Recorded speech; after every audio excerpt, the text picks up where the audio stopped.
구약성경 출애굽기 4장 24절에서 26절 말씀입니다. 출애굽기 4장 24절에서 26절 말씀 같이 읽습니다. 24절에서 26절까지 시작. 모세가 길을 가다가 숙소에 있을 때 여호와께서 그를 만나사 그를 죽이려 하신지라. 십보라가 돌칼을 가져다가 그의 아들의 표피를 베어 그의 발에 갖다 대며 이르되 당신은 참으로 내게 피난편이 있도다 하니 여호와께서 그를 놓아 주십니다. 그때에 십보라가 피난편이다 함은 할례 때문이었더라. 아멘. 오늘 본 말씀은 참으로 난해합니다. 이 부분을 어떻게 해석해야 될지 참 고민을 할 수밖에 없는 그런 내용입니다. 이 출애굽기를 읽어가다 보면은 이 부분은 마치 내용이 중간에 끊긴 듯한 그런 느낌이 들고 또 불필요한 내용을 삽입한 것이 아닌가 이렇게 우리가 생각할 정도로 흐름에 방해가 된다라고 느낄 정도의 그런 내용입니다. 근데 우리가 이 본 말씀을 전후를 살펴보면서 분석을 해보면은 이 말씀의 의미를 또 우리가 찾을 수가 있습니다. 오늘 그 본 말씀 전후 맥락은 이렇습니다. 미디안 강야에서 40년 동안 양떼를 치던 모세에게 여호와 하나님께서 나타나게 되죠. 우리가 잘 아는 대로 떨기나무 불꽃 가운데 나타나셔서 모세를 부르시고 또 하나님 자신이 누구신가를 모세에게 알려줍니다. 우리 출애굽기 3장 6절 한번 볼까요? 출애굽기 3장 6절 같이 읽습니다. 시작. 또 이르시되 나는 네 조상의 하나님이 아브라함의 하나님, 이삭의 하나님, 야곱의 하나님이라. 모세가 하나님 배우기를 두려하여 얼굴을 가리매. 여기 보니까 하나님께서 떨기 그 불꽃 가운데 떨기나무 불꽃 가운데 임재하셔서 그 모세를 부르시면서 그에게 당신을 이제 밝히는 것을 이제 보게 됩니다. 나는 내 조상들의 하나님이며 아브라함의 하나님, 이삭의 하나님, 야곱의 하나님이다. 그렇게 말합니다. 그러면서 이후에 하나님의 그 계획을 이제 말씀해 줍니다. 출애굽기 3장 7절 8절을 같이 한번 읽습니다. 7절 8절 시작. 여호와께서 이르시되 내가 애굽에 있는 내 백성의 고통을 분명히 보고 그들이 그들의 감독자로 말미암아 부르짖음을 듣고 그 근심을 알고 내가 내려가서 그들을 애굽인의 손에서 건져내고 그들을 그 땅에 인도하여 아름답고 광대한 땅 젖과 꿀이 흐르는 땅 곧 가나안 족속, 헷 족속, 아모리 족속, 브리스 족속, 히 족속, 엽수 족속의 지방에 데려가려 하노라. 예. 여기에 하나님께서 당신의 구체적인 그런 계획을 말씀해 줍니다. 예. 하나님의 계획은 굉장히 명료하고 구체적이었습니다. 하나님은 그런 것들을 차근차근 모세에게 이제 설명을 해 줍니다. 그런데 이 모세는 좀처럼 애굽에 내려가려고 하지 않습니다. 도리어 출애굽기 3장 11절에 보면은 나 말고 다른 사람을 보내라. 응? 네가 누구에게 바로게 가야 되냐? 그런 얘기를 이제 그 뒤로 쭉 읽어보면은 나오게 되는데 우리가 그 내용을 좀 살펴보면은 3장 11절에 그런 말을 하고 있죠. 모세가 하나님께 아뢰되 내가 누구에게 바르게 가며 이스라엘 자손을 애굽에서 인도하여 내릴까? 도대체 나라는 존재가 뭔데 내가 그런 일을 해야 되느냐? 그렇게 반문하죠.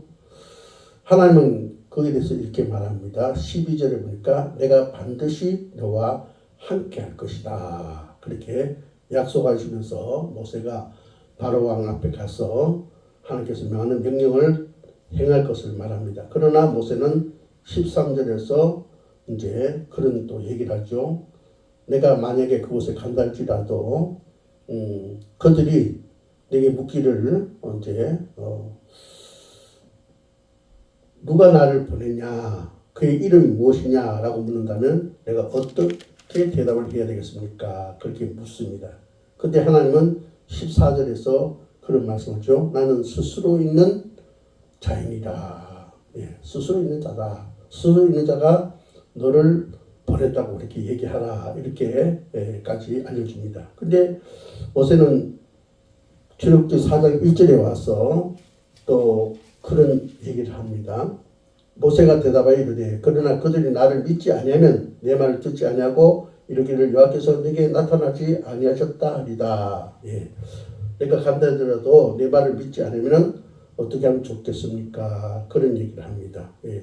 그러니까 모세가 지금 하나님께서 애굽에 가서 이스라엘 백성들을 구해내라 하는데 계속해서 핑계를 대면서 이제 거부를 합니다. 이때 하나님께서 세 가지 기적을 나타내죠. 첫 번째는 모세가 들고 있는 지팡이를 가지고 이제 역사하시는데 지팡이가 이제 바닥에 던지니까 뱀이 되고 다시 그것을 잡으라니까 지팡이가 되는 그런 기적을 해가지고 두 번째로는 모세의 손을 품에 넣으니까 넣었다 빼니까 이제 나병에 걸리고 또 짚다 넣으니까 낫게 됩니다. 마지막 세 번째로는 나일강물을 떠서 땅에 뿌리니까 피가 되는 기적이 일어납니다.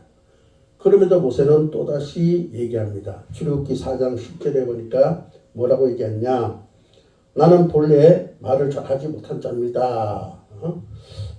나는 입이 뻣뻣하고 혀가 둔한 자입니다. 그래서 나는 거기 가서 이렇게 저렇게 얘기를 잘 할 수 없다. 저들을 설득해낼 수 없다. 이제 그렇게 얘기를 합니다. 그러니까 하나님께서 노하시면서 내가 이미 아론을 이제 불러들이고 있다. 그러니까 너는 그와 함께 가서 이스라엘을 구원하라 그렇게 합니다. 그래서 결국 모세는 하늘 불신을 승복했고 고향으로 돌아와서 그 장인 이도르에게 이제 자신이 애굽에 가야 된다는 사실을 말씀하고 아내인 십보라와 자녀를 데리고 애굽으로 가게 됩니다. 이것이 바로 오늘 본문 앞부분의 주거리입니다. 그리고 오늘 이제 본문이 등장하는데 출애굽기 4장 24절 26절까지 본문인데 우리가 24절에 보면은 갑자기 이상한 장면이 나옵니다. 우리 24절 한번 읽어볼까요? 시작. 모세가 길을 가다가 숙소에 있을 때 여호와께서 그를 만나사 그를 죽이려 하신지라. 자 보세요. 앞부분에서는 하나님께서 모세에게 나타나셔서 그를 이제 쓰시겠다고 부르시고 그에게 그저 당신의 계획을 구체적으로 말씀해 주시고 그에게 가라 합니다. 모세가 가려고 하지 않고 거절하니까 그를 또 설득합니다. 결국에는 이제 모세가 이제 더 이상 핑계를 대지 못하고 이제 그가 하나님의 뜻을 따라서 이제 애굽으로 이제 가게 되죠. 가게 되는데 근데 갑자기 이 모세가 애굽으로 가는 길에 숙소에 있을 때 하나님께서 그를 만나서 그를 죽이려 했다. 여러분 이해가 됩니까? 그를 불러가지고 그에게 그저 사명을 주시고 또 그에게 그저 여러 가지 그저 설득 가운데서 그를 그저 이제 보내시는데 순종했는데 갑자기 그를 죽이시려고 했다. 정말 이해하기 힘든 그런 본문입니다. 예. 자 우리가 이것을 어떻게 생각해야 되느냐? 어떻게 우리가 이해를 해야 되느냐? 정말 하나님이 모세를 죽이려고 했을까? 그런 생각을 아니할 수 없습니다. 우리가 이 성경책을 읽는 독자 입장에서 볼 때 우리는 그렇게 생각할 수 있어요. 아이고 모세는 주인공인데 절대 죽지 않아. 물론 그런 가정은 펼쳤겠지. 그러나 모세는 절대 죽지 않아. 예. 우리가 뭐 계속 그저 모세가 죽지 않고 그 일이 진행된 것을 볼 때 이제 그런 말을 충분히 할 수 있다 이렇게 가정할 수 있습니다. 예. 그러나 여러분 오늘 본 말씀 자세히 보면은 충분히 모세가 죽을 수도 있었다라는 사실을 우리가 발견할 수 있습니다. 저는 가끔 TV를 봅니다만은 뭐 드라마나 스포츠를 볼 때 사실 저는 남자들 대략 그런 것 같아요. 드라마보다는 스포츠가 더 재밌고 더 간식거리가 있습니다. 왜냐하면은 드라마는 언제나 주인공이 있고 그 주인공을 중심으로 이야기가 전개되는데 좀 너무 편파적이죠.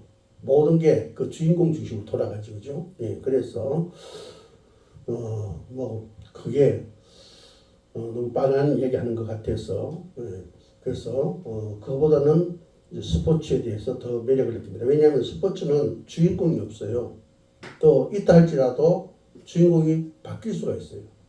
예를 들어서 우리가 축구 하면은 어떻게 국내 그죠? 우리 뭐 20대 대표 선수도 있고 또 프로 국가를 대표하는 프로 축구 선수들도 있잖아요. 그죠? 예. 거기에 보면은 그게 뭐 한두 명의 주인공들이 있습니다. 특별하게 잘해가지고 공격수를 맡아서 그렇게 게임을 한 자가 있단 말이죠. 그런데 공격수 때는 골을 못 넣는데 수비수가 골을 넣어서 주인공이 되는 경우가 있단 말이죠. 예. 이것을 우리가 보면은 뜻하지 않는 반전이 일어나는 거죠. 그래서 스포츠는 주인공이 있는 것 같은데 또 상황에 따라서 주인공이 얼마든지 바뀔 수 있다는 점에서 드라마보다 더 흥미롭다 그렇게 볼 수 있습니다. 우리가 오늘 본 말씀을 이제 볼 때에 드라마나 소설과 같은 관점을 본다면 모세는 분명히 죽지 않고 승승장구합니다. 왜냐? 그가 주인공이기 때문에. 그러나 우리가 스포츠 관점에서 보면은 그렇지 않습니다. 모세가 정말 하나님께서 그를 죽이려 하셨다. 죽을 수도 있는 거예요. 예. 하나님께서 모세를 이스라엘에서 출애굽시키려고 쓰려고 하셨지만은 계획을 바꿀 수도 있다 이거죠. 그렇죠? 예. 얼마든지 가능한 이야기입니다. 예. 그래서 오늘 본 말씀은 그런 관점에서, 즉 스포츠와 같은 관점에서 한번 살펴볼 필요가 있다고 생각되어집니다. 자, 우리가 한번 그 내용 한번 다시 한번 보자고요. 하나님 모세를 충분히 설득하셨고 그를 설득하기 위해서 많은 노력을 기울이셨습니다. 드디어 모세는 이제 하나님의 보내심 속에서 하나님의 구속 사역을 시작하게 됩니다. 그러니까 모세가 하나님의 구속사라는 그런 이야기 속에 주연으로 캐스팅된 거죠, 그죠? 예. 그 이스라엘 백성들을 이끄는 리더자로 이제 뽑혔으니까 주인공으로 그가 캐스팅됐다 그렇게 볼 수 있습니다. 그래서 이제부터 그러니까 하나님의 그 구속사는 모든 것이 모세를 중심으로 이제 전개될 것이 암시되어져 있습니다. 근데 갑자기 하나님께서 그 순간에 바로 이제 바로를 죽이려고 하셨다라고 그렇게 말씀하는 것을 보게 됩니다. 예. 갑자기 긴장이 조성되죠, 그죠? 야, 이상하다. 뭐 이야기가 이렇게 되지. 하나님께서 금방 이 출애굽 사건의 주인공으로 모세를 캐스팅하시고서는 또 왜 갑자기 그가 순종할 때 그가 뭐 거절할 때 그렇지 않다가 순종할 때 왜 그를 죽이려고 하셨는가? 도대체 이 내용을 우리가 어떻게 해석해야 되는가? 우리가 생각하면서 하나님이 정말 모세를 죽이려고 생각했을까? 하나님은 그 유용하고 가치 있는 사람들조차도 버릴 수 있을까? 우리가 그죠? 이런저런 이야기를 생각해 볼 수 있습니다. 그 대답은 뭐냐? 예스입니다. 예스. 그럴 수 있다는 거예요.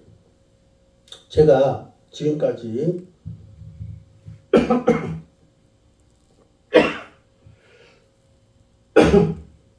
살아오면서 신학교에서 목회를 그저 수십 년 한 가운데 이렇게 보면은 그런 일들이 없잖아 있었어요. 신학교 때 제가 신학교 1학년 되었을 때 신학교 3학년 그 여학생이 선배 학생이 이제 폐병으로 정말 그 학교 생활을 어렵게 하다가 결국에는 기숙사에서 사망하는 일이 있었어요. 예. 분명히 구속사를 해서 캐스팅이 되었는데 그렇게 죽더라고요. 예. 질병으로. 예. 또 목회 현장에서 제가 대구에서 목회할 때 우리 시찰에서 어떤 목사님이 목매가 자살하는 일이 있었어요. 사모님하고 맞지 않아서 사모님 자꾸 바가지 긁고 그런 가운데 오해가 생겨서 이제 목사님이 진실 안 한 것을 규명해서 유설수 놓고 목을 맸어요. 예. 그래서 진실이 밝혀졌습니다. 예. 어쨌든 하나님께서 분명히 쓰시려고 부르셔서 공부를 시켰고 그런데 공부시키는 과정에서 죽임을 당하고 또 현장에서 목회하다가 또 그죠 말도 안 되는 그런 사건 속에서 또 죽임을 당하는 그래서 주행과 같은 사람들이 세상에서 사라져가는 모습을 여러 번 지켜봤습니다. 저는 그것이 그들의 죄의 결과거나 또 그들에게 무슨 문제가 있어서 그렇게 되었다 그렇게 생각하지 않습니다. 왜냐하면 성경에도 그렇고 우리 삶의 현장 속에서도 종종 그런 일들이 죄와 상관없이 나타나기 때문에 그렇습니다. 오늘 그런 면에서 본 말씀은 더 우리에게 뭔가 의미심장한 그런 메시지가 아닌가 이렇게 우리가 느낄 수가 있습니다. 그러면은 우리가 이 본 말씀을 어떻게 해석해야 되냐? 여기서 우리가 모세를 주인공으로 본다면은 오늘 본 말씀은 이해하기 어렵습니다. 하나님께서 이스라엘 백성을 애굽에서 끄집어내서 구속하고자 하는 가나안 땅으로 이제 구원을 하고자 하는 그런 계획 속에 있었다면은 그를 리더자로 뽑으셨으니까 그는 주인공입니다. 그럼 그 주인공 거의 끝날 때까지 안 그러면 거의 마무리 단계까지 가야 됩니다. 그러나 지금 시작하는데 그를 죽이려고 하셨다. 이해가 안 되는 거죠. 더 이상 우리가 전개하는 데 있어서 뭔가 연결을 시킬 수 없습니다. 그러나 우리가 이야기를 이제 다르게 해석을 한다면 또 달라집니다. 그러니까 모세가 주인공이 아니다. 이런 우리가 관점에서 본다면 이야기는 또 다른 이야기를 낳게 된다. 그죠? 출애굽기는 뭡니까? 하나님께서 이스라엘 백성들을 이끌어내서 구원시키는 그런 이야기입니다. 그러니까 하나님의 구속사의 이야기라는 거죠. 자, 그럼 어떻습니까? 하나님의 구속사 이야기는 그 주인은 누구냐? 모세가 아니고 바로 하나님이라는 것입니다. 할렐루야. 오늘 우리 본 말씀을 대하면서 이것을 발견해야 됩니다. 구속사에 있어서 그 모든 일들에 있어서의 주인공은 사람이 아니고 그 무엇도 아니고 오직 하나님이 주인공이 되신다는 것입니다. 자, 오늘 이 이야기에서 하나님께서 말씀하신 것은 바로 그겁니다. 모세는 나에게 유용한 일꾼이지 내가 모세를 의존하는 것은 아니다. 나는 나다. 나는 스스로 있는 자다. 스스로 원인을 만들고 스스로 결과를 만든 자다. 나는 야훼다. 나는 여호와다. 내가 주인공이다. 이렇게 말씀하고 있습니다. 그래서 우리는 오늘 이 말씀을 통해서 성경 전체는 하나님의 이야기고 거기에 어떤 존재가 등장하든 또 오늘 이 시대 속에 성령 시대에 살고 있는 이 속에 어떤 인물이 그저 두각을 나타내든 주인공은 그 누구도 아니고 하나님이다. 이것을 우리는 잊어서는 아니 될 줄 믿습니다. 그러므로 어떻습니까? 오늘 과거의 하나님의 사역자, 오늘 부름받은 우리 사역자들은 하나님 앞에서 우리 정체성을 분명히 해야 된다. 오늘 바로 본 말씀 우리에게 그것을 말해주고 있는 거예요. 우리는 하나님 앞에 부름받아서 죄를 하고 있지만은 내가 주인공이 아니라는 것입니다. 근데 우리는 우리 스스로 내가 주인공처럼 착각할 때가 있다는 것입니다. 여러분, 그러나 하나님에게 우리는 직을 있습니다. 때로는 토기장이가 얼마든지 우리를 그죠 버릴 수 있는 토기에 불과한 거예요. 그죠? 우리는 바로 이런 우리 정체성을 우리가 기억해야 된다는 거예요. 모세가 정말 하나님께서 죽이려고 하셨다 했기 때문에 죽을 수 있습니다. 죽을 수 있어요. 왜냐? 모세가 주인공이 아니기 때문에 하나님 주인공이시기 때문에 모세는 충분히 죽을 수 있습니다. 자, 그렇다면 하나님은 왜 갑자기 모세를 죽이려고 하느냐? 우리가 그걸 알아야 되는 게 여러분 오늘 우리 그 25절 한번 볼까요? 출애굽기 4장 25절 같이 읽습니다. 시작. 십보라가 돌칼을 가져다가 그의 아들의 표피를 베어 그의 발에 갖다 대며 이르되 당신은 참으로 내게 피 남편이로다 하니 갑자기 모세의 아내가 등장합니다. 십보라가 등장하는데 자, 이 사건이 뭐와 관련됩니까? 할례와 관련되어지는 것을 보게 됩니다. 이 할례라는 것은 하나님이 아브라함에게 명하신 하나님의 백성의 표지입니다. 내가 너희들을 택했으니 너희들은 나의 백성이라는 징표로 할례를 행하라. 그렇게 말씀하셨어요. 창세기 17장 10절에서 12절에 이렇게 말씀합니다. 너희 중 남자는 다 할례를 받으라. 이것이 나와 너희와 너희 후손 사이에 지킬 내 언약입니다. 너희는 표피를 베어라. 이것이 나와 너희 사이의 언약의 표징입니다. 너희의 대대로 모든 남자는 집에서 난 자나 또 너희 자손이 아니라 이방 사회에서 돈으로 산 자를 막론하고 난 지 8일 만에 할례를 받을 것입니다. 예. 하나님께서 아브라함에게 이제 명령하셨죠. 이스라엘 백성을 하나님께서 택했으니까 바로 그 이스라엘 백성이나 또 이방인이라도 그 이스라엘 그 백성에 속한 자가 되었을 때는 태어날 때 어떻게 난지 8일 만에 다 할례를 행하라 했습니다. 그러면은 모세가 할례를 받았냐? 우리가 추측을 해보면은 모세가 어릴 때 어머니 품속에서 자랐습니다. 그렇죠? 예. 울음소리가 크게 들릴 때까지 그 품속에 들렸어요. 그러니까 남지 8일 만에 그 히브리인 때문에 히브리인 다 할례를 행했기 때문에 모세는 바로 바로의 공주가 나일강에서 모세를 발견했을 때 히브리인이라고 알아볼 수 있을 만큼 모세는 바로 히브리인으로서의 정체성을 지니고 있었다. 그러니까 할례를 받은 자였다라는 사실을 우리가 볼 수 있습니다. 그런데 오늘 본문에서 이상한 점은 모세가 죽을 위기에 처하자 모세의 아내 시보라가 아들에게 할례를 행했다라는 사실이 나옵니다. 그러니까 여기 보니까 지금 위기 순간에 시보라가 그 위기를 극복하기 위해서 아들에게 할례를 행했다 그렇게 말하고 있어요. 자, 어떻게 시보라가 그런 위기 상황 속에서 할례를 베풀 생각을 했을까? 오늘 본 말씀 출애굽기 4장 25절에 다시 보면은 이렇게 말씀하고 있죠. 시보라가 돌칼을 가져다가 그의 아들의 표피를 베어 그의 발에 갖다 대며 이르되 당신은 참으로 내게 피난편이 되다 하니.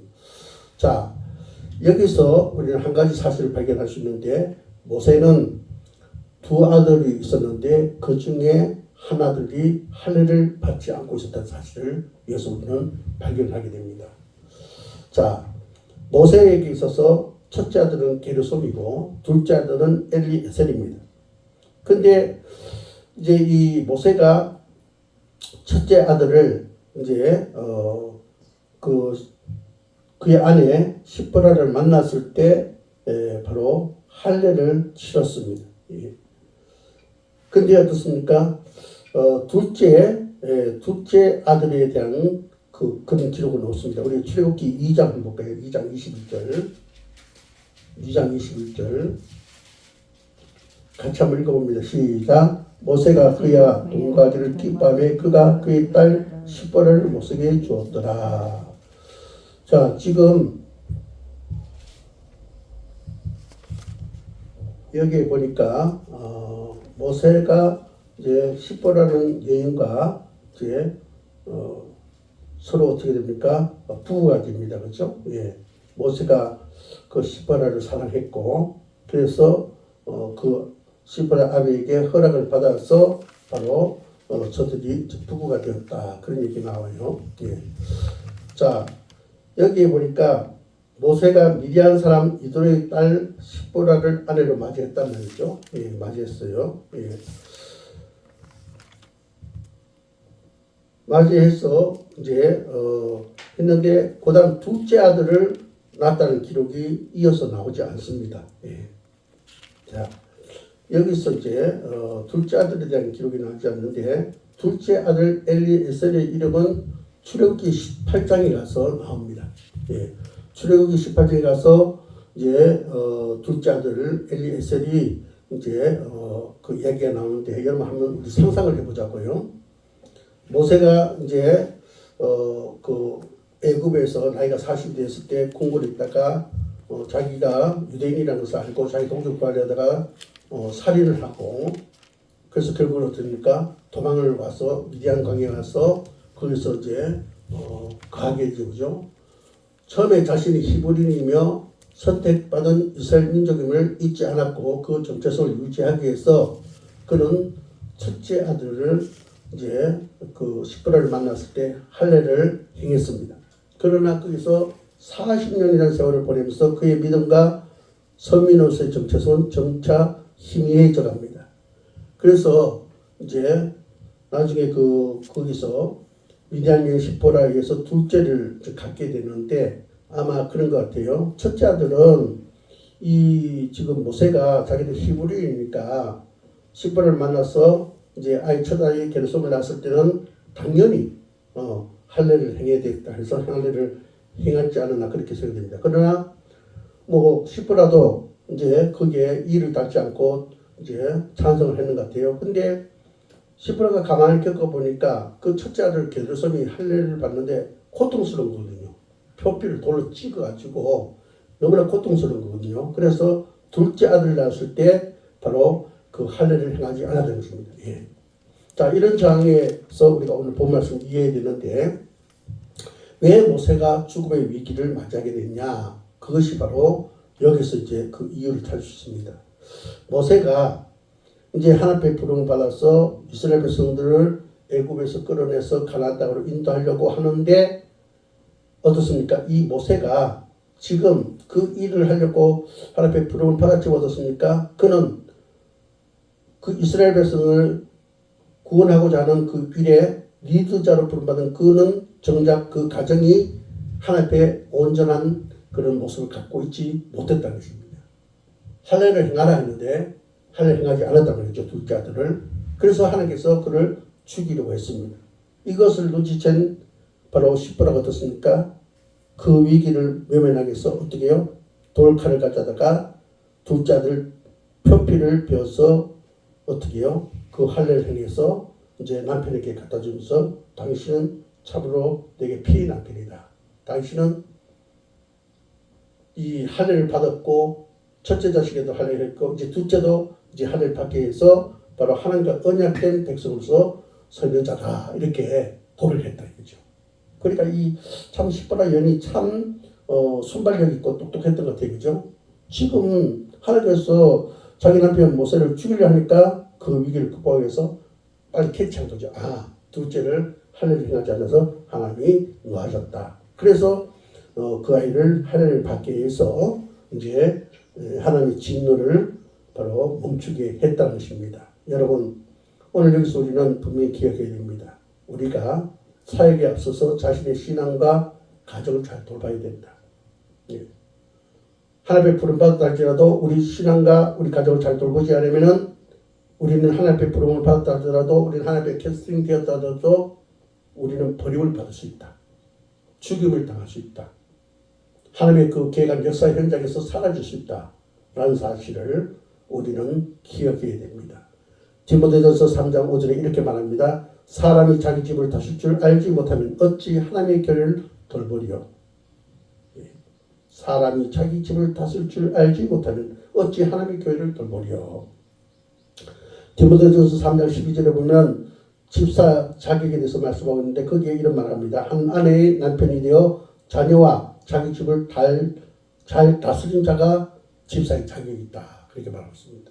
그렇습니다. 여러분, 우리가 하나님이 또 중요한데 거기에 앞서서 하나님 일을 하기 전에 우리는 우리 자신의 신앙과 가정을 잘 돌봐야 된다. 그것을 바로 세워야 하나님의 우리에게 주신 사명도 우리가 잘 감당할 수 있다는 것입니다. 자, 그럼 우리가 여기서 또 이런 질문을 던질 수 있어요. 하나님 지금까지 잘 계시다가 갑자기 왜 이 문제를 지금에서야 들춰내는가? 이렇게 우리가 생각할 수 있어요. 예. 그렇잖아요. 할례를 아이가 태어나면, 사내 아이가 태어나면 태어난 지 8일 만에 할례를 하려는데 안에서 9일째 된 날 그것을 지적하고 뭐 책망하고 심판하고 그렇게 하면 되잖아요. 그죠? 근데 하나님께서 한참 시간이 흘른 후에 이제서 이 문제를 들춰냈다. 이건 뭐냐? 이건 어떻게 해석해야 되냐? 이것은 하나님의 전적인 자유고 하나님의 권한입니다. 예. 그러니까 낳은 지 8일 만에 할례를 해야 되는데 하지 않으면은 하나님 명령 어기는 것인데, 예.